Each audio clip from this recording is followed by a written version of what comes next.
Welcome to a Magic the Gathering video. My name is November Lima, and we are close to the release of Strixhaven School of Mages. We have seen all the cards. All the cards are on display on the Magic the Gathering website, and that allows me to put together a list of the top 10 cards for Standard.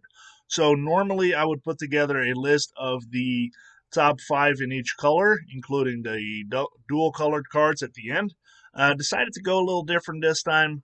This will keep it a little shorter, but also narrow it down a little deeper. I feel that looking at my Kaldheim list, there were some cards where I was really on point, but then there's also some colors, like by example blue, where I really didn't hit the mark on those. So I want to make sure that I focus on just the good cards, not necessarily the colors specifically.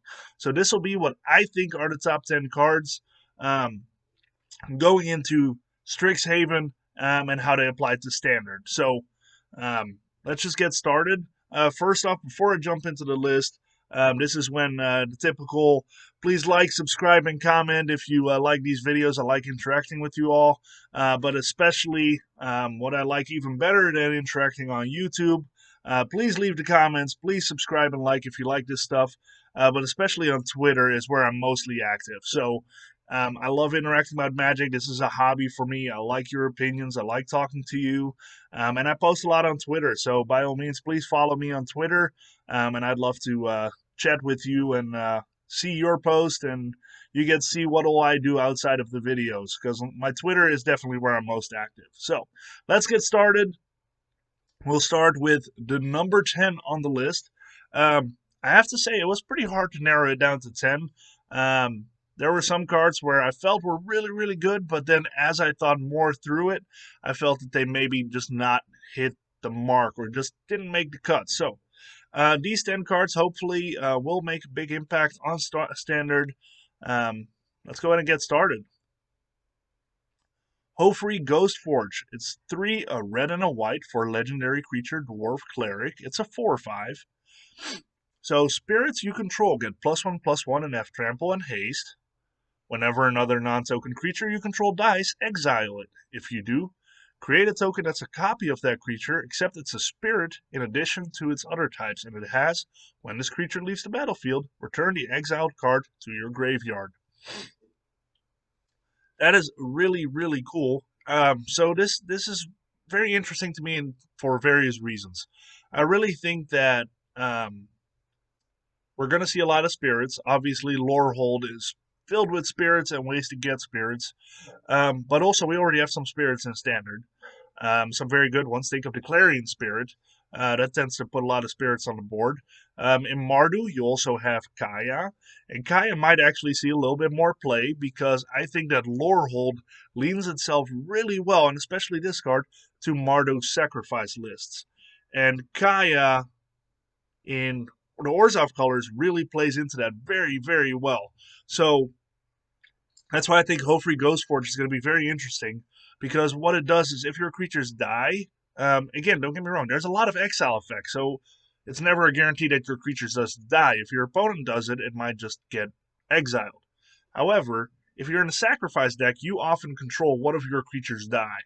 And if they do, you exile it and you create a spirit, copy that creature. It's a spirit, +1/+1 because of Hofri Ghostforge, and it has trample and haste. So even if you do it at the beginning of your turn, you can still attack with that creature. The amount of ways that this applies is so cool because it doesn't just put another body on the board. It is the same creature, but it's a spirit. So it doubles the enter the battlefield effects, so you get that again. And it has that trample and haste. And it gets that +1/+1 from Hofri Ghostforge. So there's just a lot of things that can happen with Hofri Ghostforge on the battlefield if you have some creatures that you can sacrifice, have interesting enter the battlefield triggers, and then after that become bumped by that +1/+1 with trample and haste. And then if it dies or it gets exiled or bounced or whatever, your creature moves from exile into the graveyard, and then if you have other shenanigans going on where you can pull stuff out of your graveyard, or maybe you want to use it for escape, you can. So there's not a lot of downsides to Hofri Ghostforge. Again, it is 5 mana, 4/5. 5 mana is not cheap. However, I think Mardu sacrifice going towards a more mid-rangey long game. Hofri Ghostforge is going to be a very, very powerful card, and it has so much potential. So that's my number 10. All right, so let's go to the next one. Number 9. Culling Ritual. 2 a black and a green for a sorcery. Destroy each non-land permanent with mana value 2 or less. Add black or green for each permanent destroyed this way. So I've seen a lot of people online kind of talking about this one and saying that it's especially good in Historic, and I would agree with that. But I also think that it's very powerful in Standard, especially with Strixhaven coming in. Right now, it's maybe not as powerful. However, sideboarding this against Salte Ultimatum would be super sweet because you get rid of all their Willow Forge, Willow Thingamajigger Havens. So they lose some of their ramp. Maze Mine Tomes, Omen of the Sea, Think Against Adventures, Edgewall Innkeeper, all their tokens for Lovestruck Beast. All of those die to this. And the best part is that you get the ramp after that. So if you destroy a bunch of them, even if you destroy 3 or 4, you got your value back. That's insane. So if you cast this and you destroy a couple things, you can almost see this as being cast for only 2 mana or maybe for free. So that makes this so powerful. And especially in Strixhaven, we're going to see a lot of tokens. I have no doubt. And there's a lot of really powerful 1 or 2 drops. And again, tokens, artifacts, enchantments. There's a lot that's powerful for 1 or 2 mana, and this thing is going to get rid of all of those in one swoop. Help yourself ramp a little bit. It could even be that you cast this on turn 4, and then boom, you can put a 5, 6, or 7 drop on the board. I mean, there's just a lot of potential here. That's why I think it will be really powerful in Standard, and I really look forward to having this. Will this be main deckable? I would say no. It's probably going to be a sideboard card because I don't think you want to have this against every deck. But still, it'll be in a lot of sideboards. All right, let's move on. By the way, I picked a lot of art for this that I really like, so just don't bother too much. Don't look into that too much, but I tried to go with the same colors there. So number 8, as you can see it coming, it's probably going to be Simic. And it is. A lot of Simic in this top 10, by the way. Shocker. Simic being powerful. What? Never happens. Augmenter Pugilist. It is a creature troll druid for 1 a green and a green, and it's a 3/3. It has trample. As long as you control 8 or more lands, Augmenter Pugilist gets +5/+5. So at first glance, this is a 3 mana 3/3 with trample, which is, pretty good. But what I really like about this is in the late game, it's not just a 3 mana 3/3. In the late game, this is a 3 mana 8/8, which is insane with trample. But what I like even more than just this 3 mana 3/3 with trample that could potentially be a 3 mana 8/8 is the other side. The other side of this card is Echoing Equation. It's a 3 blue sorcery. Choose target creature you control. Each other creature you control becomes a copy of it until end of turn. Except those creatures aren't legendary if the chosen creature is legendary. So this allows you to change your entire board state of creatures to transform for 1 turn into your strongest creature, which is insane. Just imagine, let's say you play this just for this side. Like, you don't have to play this in a green-blue deck. Of course, it's nice to have both sides be active, but let's just say you play a Doom Foretold deck, and you put a bunch of tokens on the board with Omen of the Sun, and you've got Urian on the board, and you play Echoing Equation, and you suddenly have a board of Urians, and you can just swing for lethal. Or you play this in Temur Adventures. I can see this in Temur Adventures because it plays those colors. And you play Koma. And you have Koma on the board, and you maybe create some tokens as you go, and suddenly you turn them all into that massive 6/6. Goldspan Dragon, just change those Edgewall Innkeepers because you only really need them for the card draw. Change those Edgewall Innkeepers into Goldspan Dragons, and then you start attacking, and you create a ton of treasures. So there's a lot of ways that Echoing Equation can really be abused and that's why it's in this list. So on the one side, we've got the 3-mana 3/3 with trample that could potentially be a lot bigger, but especially this echoing equation just leans itself to a lot of abuse. I saw this card in. I just saw Jeff Hoagland stream, and he was talking about this, and he was saying that this is the perfect Timmy card, and we like good Timmy cards. So there you go. All right, so we're gonna dive into another simic card with number 7, and it is Body of Research. So it's 3 green, or I should say green, green, green, blue, blue, blue. So it's very simic for a sorcery. Create a 0/0 green and blue fractal creature token. Put X +1/+1 counters on it, where X is the number of cards in your library. That that puts one massive fractal creature token on the board. Especially if you get to play this on curve and you play a Urion deck, you can easily put a 40/40 creature on the board. Now, yes, it's a token, and no, it doesn't have trample. However, it's a 40/40. That's a pretty big creature. Now, granted, it dies to eliminate. It can be claimed by Claim to Firstborn. It definitely doesn't die to Heartless Act. Um, so it definitely has, it's not broken. But if you don't have an answer to it, or you can't keep your creatures on the board or whatnot, you don't have a blocker, and you don't have an answer, you're probably dead. Also, if you play this in Teamer, this sounds like a perfect fling card. Flinging a 40/40 at your opponent just sounds like a lot of fun.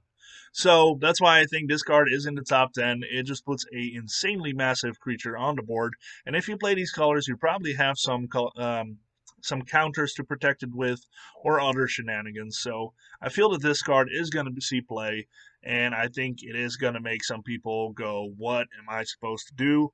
This thing is massive. So, Body of Research.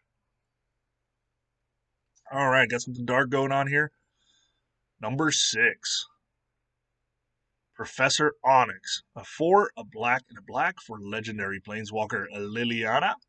And it comes in with 5 loyalty. First off, this was one of the first cards, spoiled, if you will, and I've loved it since the first time I saw it. It has Magecraft, so whenever you cast or copy an instant or sorcery spell, each opponent loses 2 life and you gain 2 life. Typically, you'll be playing this in a grindy mid-range deck or in a control deck, especially control probably. So being able to ping your opponent for 2 and you gain 2 especially makes you incredibly resilient if you survive long enough to put this on the board. So Professor Onyx really helps you take over the game. Also, the loyalty abilities are obviously pretty relevant. +1, you lose 1 life. Look at the top 3 cards of your library. Put one of them in your hand and the rest in your graveyard. Really cool. If you have some graveyard synergies, that's great. But also just being able to look at the top 3 and grab any card. It doesn't have to be a sorcery, it doesn't have to be an instant, doesn't have to be anything specific. You can just grab a card and put the other 2 in your graveyard. You don't have to reveal it. That's also really, really sweet. So your opponent doesn't know what you grabbed. Only sees what goes in your graveyard. Losing 1 life is not relevant because, again, you're gaining life if you cast instants or sorceries. The -3 ability. Each opponent sacrifices a creature with the greatest power among creatures that player controls. It's decent. I mean, if you need it in a pinch, it's basically a Soul Shatter for 3 loyalty instead of 3 mana. -8. This is where it gets a little nutty. Each opponent may discard a card. If they don't, they lose 3 life. Repeat this process 6 more times. So that's 7 times total that you'll be doing this. I really think that every ability on this is super relevant. I think that 6 mana is really not that much. Being able to gain that life, your opponent pinging your opponent, and then these really good loyalty abilities make this very, very powerful. Now, when this gets broken is when you have a Vorinclex on the board. This is 1 color, so you can summon this with an Assaulti Ultimatum, which I think is still going to be a very powerful deck, if not more powerful, with Strixhaven's release. So, Professor Onyx, if that comes on the board with Vorinclex, it already has 10 loyalty. Comes on the board, you do -8, and your opponent discards their entire hand or loses a ton of life, and or maybe both. it's gonna be incredibly faithful for your opponent to face Professor Onyx. So this Liliana card is probably one of the best ones in quite some time, in my opinion. I look forward to playing with this for sure. All right, we've got the top half. Let's go to the bottom half, or the vice versa if you want. So let's go to number 5. Number 5 is a blue card. Test of Talents. 1 and a blue for an instant. Counter target instant or sorcery spell. Really? A counter in the top 10? I'm sorry, I have to do it. Search its controller's graveyard, hand, and library for any number of cards with the same name as that spell and exile them. That player shuffles, then draws a card for each card exiled from their hand this way. What? Yeah, that's why this is in the top 5. This is the perfect anti-control counter. I don't know how main deckable it is again, but it's going to be in every single sideboard for blue decks. Simple. Um, just imagine your opponent plays Ultimatum. Boom, Test of Talents. No more ultimatums to worry about. It's insane. If you play an open deck tournament, you can counter their counter with this if it's the 1 or 2 counters that they play, and suddenly they don't have counters and you don't have to worry about that anymore. This card has so many ways to really mess up your opponent's strategy. And the fact that the downside is almost non-existent. Yes, they get the draw for each card you exile, but it's not like they gain card advantage. They already had those cards. You just replace them with something you're less worried about, potentially. So it's just incredibly powerful from that standpoint. I really think that this is going to see a lot of play alongside Negate. I still think Negate's good, but this is just a very, very powerful tool to disrupt your opponent's game plan. We're down to number 4. For number 4, we have our very own Paulo Vitor Davosa, the world champion. An elite spellbinder, 2 and a white for a creature human cleric. It's a 3/1 with flying. When an elite spellbinder enters the battlefield, look at target opponent's hand. You may exile a non-land card from it. For as long as that card remains exiled, its owner may play it. A spell cast this way costs 2 more to cast. That's a lot going on for it. Why I put this so high, outside of the fact that it's Paulo Vitor Damarosa, and it's really cool. The card is very powerful. A 3-mana 3/1 flyer is already pretty good from an aggressive standpoint. But the disruption there is so good. Being able to exile 1 card from their hand that could potentially make or break their next turn, and increasing the mana cost by 2 is just unreal. Now, some of the synergies you can put with it make it even better. Let's say you play Mono White Snow, and you put Elite Spellbinder in it, which I think is a good inclusion in Mono White Snow. Play this alongside Rydane. Rydane already increases the mana cost of anything CMC 4 or higher, if it's a non-creature spell. If you put something like that in exile with Elite Spellbinder, it's suddenly 4 more to cast. That is incredibly painful for control decks. But also against aggro decks, it can be powerful because it's a non-land card. So you can make their Onyx cost 5, which again makes Onyx a lot less good. Elite Spellbinder has a lot of really, really cool applications. I don't see a match where Elite Spellbinder is not good. The only downside, the 1 toughness is not great, but it's already done its effect. Like, as long as it enters the battlefield, it does this. Even if Elite Spellbinder is gone, the card is still in exile, and your opponent still has to pay 2 more for it. When it gets a little nutty is if you play more mid-range or control strategies and you bounce this with your Ryan, for example. And you get to do it again, and maybe again. If you have this on the board with Thassa, which I don't know if Thassa will ever be a standard staple again, but you can just do really nutty things. Or you just play Drannith Magistrate, which is already a card in a lot of sideboards, and then they can't even play it, period. Elite Spellbinder has a lot of really cool ways to disrupt your opponent, so I really think that this card's going to see a lot of play. Down to the top 3. And for number 3, we're going to Lorehold for Venerable Warsinger. 1 red white for a creature spirit cleric, 3/3. It has vigilance and trample. Whenever Venerable Warsinger deals combat damage to a player, combat damage, started to sound a little Sean Connery there, you may return target creature card with mana value X or less from your graveyard to the battlefield, where X is the amount of damage Venerable Warsinger dealt to that player. So this is going to go in a lot of red-white aggressive decks, because it can just keep bringing back your creatures from the graveyard, which is crazy. Vigilance and trample. The trample part of it makes it that you're probably going to do damage with it, unless your opponent has like a Lovestruck Beast on the board. Throne, can you rotate out already? Anyway, if you buff this, which there's a lot of buff spells, so especially in white and black, there's a lot of +1/+1 counters. White has a lot of +1/+1 counters. You can really buff this up and easily get creatures back from your graveyard. And the best part is, it doesn't go to your hand, it goes back on the battlefield. That makes this so powerful. It's not like you're going to have to recast those creatures. As long as this does damage, you're just putting creatures back. Oop, super excited there. You just put creatures back onto the graveyard, onto the battlefield, and you can just keep going with it. So that makes it super powerful. Put an Embercleave on this bad boy, and you might even put 2 creatures from your graveyard onto the battlefield because it deals damage twice. Just super nutty how you can keep rebuilding your board with Venerable Warsinger. I think this is one of the cards that's going to make Graveyard Hate so important coming to Strixhaven. Top 2. So number 2, we've got Valentine, Dean of the Vein for a black. It's a 1/1. A 1/1 on number 2? What? It's a legendary creature, Vampire Warlock, Menace and Lifelink. If a non-token creature an opponent controls would die, exiled it instead. When you do, you may pay 2. If you do, create a 1/1 black and green pest creature token with, when this creature dies, you gain 1 life. That is super nutty. I mean, yes, it's a 1/1. Yes, it dies super easy. But if it doesn't die, and you get that, like your opponent plays Crocsop, boom, exiled.